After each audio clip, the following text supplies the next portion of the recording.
Olá, meu amigo e meu irmão, vamos dar continuidade a esse estudo maravilhoso que estamos fazendo a respeito do livro de Daniel. Hoje nós aprenderemos a respeito do capítulo 6, que o título é Daniel na Cova dos Leões. Um novo governo tinha se estabelecido ali. Dario agora era o rei de Babilônia. Os medos e os persas são que dominavam todo aquele reino. No capítulo 6, versículos 1 e 2 diz assim: Pareceu bem a Dario constituir sobre o reino a 120 sátrapas que estivessem por todo o reino, e sobre eles 3 presidentes, dos quais Daniel era um, aos quais esses sátrapas dessem conta, para que o rei não sofresse dano. Então aqui Daniel mais uma vez se destaca, que o rei escolhe 120 sátrapas que cuidavam das cidades ali do reino. Daniel era um dos 3 presidentes, que eram uma espécie de primeiro-ministro, ficavam ali auxiliando e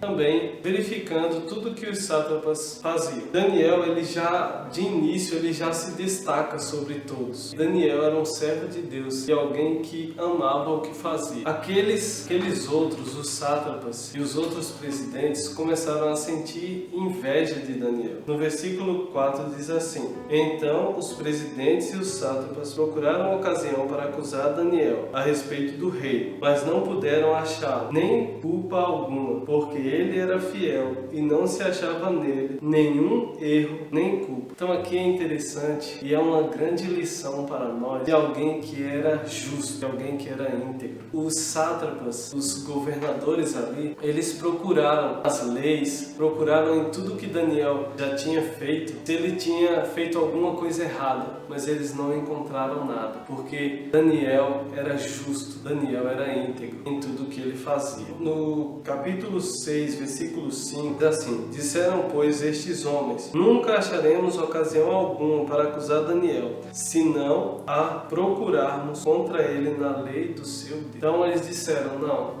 nas coisas da administração do reino nós não vamos encontrar nada, nós não encontraremos nada, mas se nós procurarmos algo, criar algo, estabelecer algo, para que seja contra a lei do seu Deus, talvez a gente consiga isso. E foi nisso que eles investiram. Aqui no versículos 6 e 7, capítulo 6, versos 6 e 7, diz assim: Então estes presidentes e sátrapas foram juntos ao rei e disseram: Ó rei Dario, vive eternamente. Todos os presidentes do reino, os prefeitos e sátrapas, conselheiros e governadores, concordaram em que o rei estabelecesse um decreto e faça firme o interdito, que todo homem que por espaço de 30 dias fizer petição a qualquer deus ou a qualquer homem, e não a ti, ó rei, seja lançado na cova dos leões. Então eles incentivaram o rei Dario para que pudesse fazer uma lei, e assim que as pessoas o adorassem como Deus durante um mês, e que não adorassem nenhum outro Deus durante esse período. E o rei fica feliz com aquilo. Era uma armadilha que eles tinham feito contra Daniel, mas o rei não consegue perceber, porque ele achou que as pessoas gostavam tanto dele que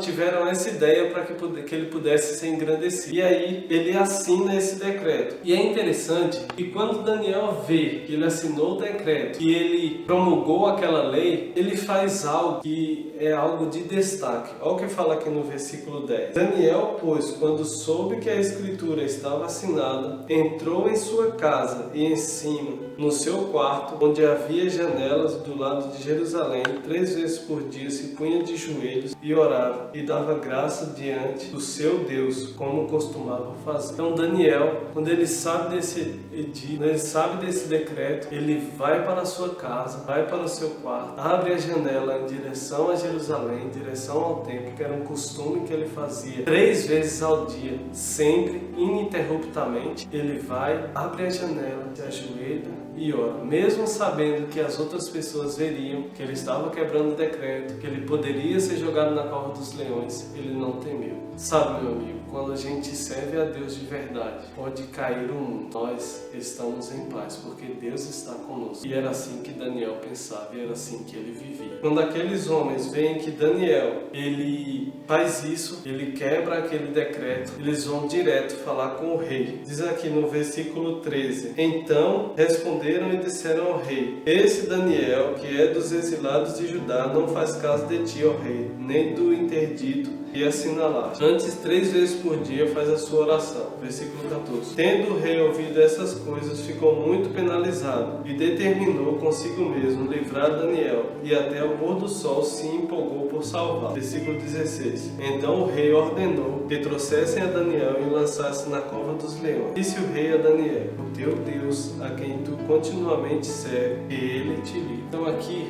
dos sátrapas, os prefeitos, os presidentes veem isso, eles vão até o rei e acusam Daniel. Quando o rei sabe disso, ao invés do rei ficar irado contra Daniel por ter quebrado aquela lei, por Daniel ser um grande amigo dele, por Daniel ter demonstrado ao Deus que ele servia, ele fica muito triste e tenta salvar Daniel de todas as formas, porém não foi possível. E aí, para os governadores tanto insistirem, ele ordena para que Daniel fosse lançado na cova dos leões. Mas é interessante, o rei faz uma oração no final do versículo 16, que diz: o teu Deus, a quem tu continuamente serve. Daniel foi lançado na cova dos leões. Verso 17 diz assim: foi trazida uma pedra e posta sobre a boca da cova. Selou-a o rei com o seu próprio anel e com o dos seus grandes, para que nada se mudasse. No versículo 18 diz assim: então o rei se dirigiu para o seu palácio, passou a noite em jejum e não deixou trazer à sua presença instrumento de música, e fugiu dele o som. Verso 19 e 20. Pela manhã, ao romper do dia, levantou-se o rei e foi com pressa à cova dos leões. Chegando-se ele à cova, chamou por Daniel com voz triste. Disse o rei a Daniel: Daniel, servo do Deus vivo, dá-se-á o caso que o teu Deus, a quem tu continuamente serves, tenha podido livrar-te dos leões? E no verso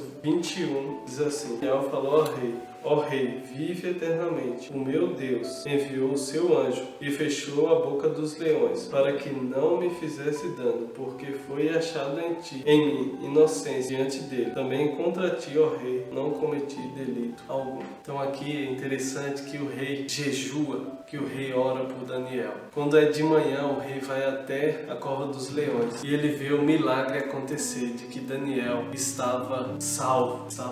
Os leões não tinham comido Daniel, mas Daniel tinha sido protegido pelo próprio Deus. E o rei fica muito feliz com aquilo. Ele se lembra daquelas pessoas que foram usadas pelo inimigo de Deus para levar Daniel à cova dos leões. Manda com que eles fossem jogados na cova dos leões. E ele ordena, e ele cria um edito pelo qual todas as pessoas deveriam louvar e adorar somente ao Deus do céu. Pudesse falar nada contra o Deus de Daniel. Sabe, irmãos, nosso Deus é maravilhoso. Ele tem poder para fazer todas as coisas. O que Ele precisa que nós façamos? Nos entreguemos inteiramente a Ele e nos coloquemos à disposição dEle, que façamos a sua vontade, independentemente das consequências. É maravilhoso e que bom que você separou tempo para podermos mais uma vez meditar nessas preciosas verdades da Palavra de Deus. E no próximo domingo nós aprenderemos mais a respeito desses preciosos assuntos do livro de Daniel. Deus te abençoe. Vamos orar? Maravilhoso Deus, muito obrigado por cada uma dessas pessoas que estão comigo aqui, assistindo e ouvindo a Palavra de Deus. Que eles possam ser abençoados, guiados pelo Espírito Santo para conhecer toda a verdade. Isso é o que nós pedimos em nome de Jesus. Amém. Deus te abençoe.